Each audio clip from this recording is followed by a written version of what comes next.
Let's talk a little bit about Scripture, because I think some people watching this will be unsure Certainly. how you can be a bishop in the church, a church which, going back to the last Lambeth Conference in 1998, has made it plain that it believes homosexuality runs counter to Scripture. How can you explain to me that you can, as you said, be proud, be gay, and be a bishop in this church?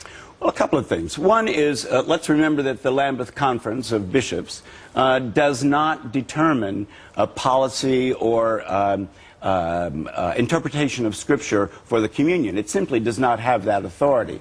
Second of all, I would say that those 7 verses of Scripture that seem to preclude homosexuals from being loved by God do not, in fact, mean what they at first seem to mean.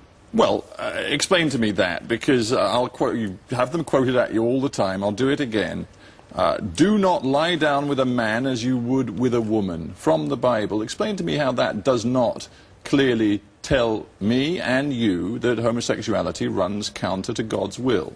To a person who believes that, I would point out verses that precede and follow that same one, which tells us not to wear 2 kinds of clothing on our bodies at the same time, not to plant 2 kinds of seed in the same field. We don't think those are eternally binding on us. Why pick out this one verse and say that it must be followed to the letter?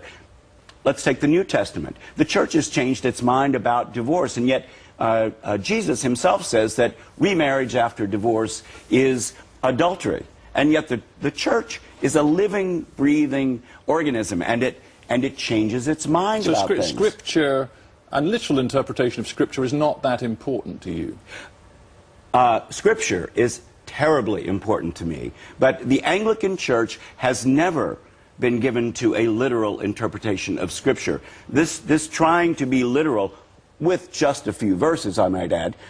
It's funny, we don't hear anyone saying, when Jesus says you must give away all your possessions to follow me, no one's quoting that literally and giving away all their money, are they? On the contrary, surely leaders in the church are expected to pay great attention to the welfare of the poor, expected to use their power within the church to look after the poor and the needy. And if they do, and if they do not, there are consequences, and those bishops could expect to be removed from office. That is one biblical admonition which is followed. Why should this not be? You asked me about being literally faithful to the Bible, and I'm telling you that Jesus says, in order to be a follower of his, you must give away all your possessions. Not generally care for the poor. Give away all your possessions. Why do we not hear the biblical literasts arguing for that and demonstrating it in their own lives? Why do you want to be a member of a church where patently so many important people within it regard you, to quote the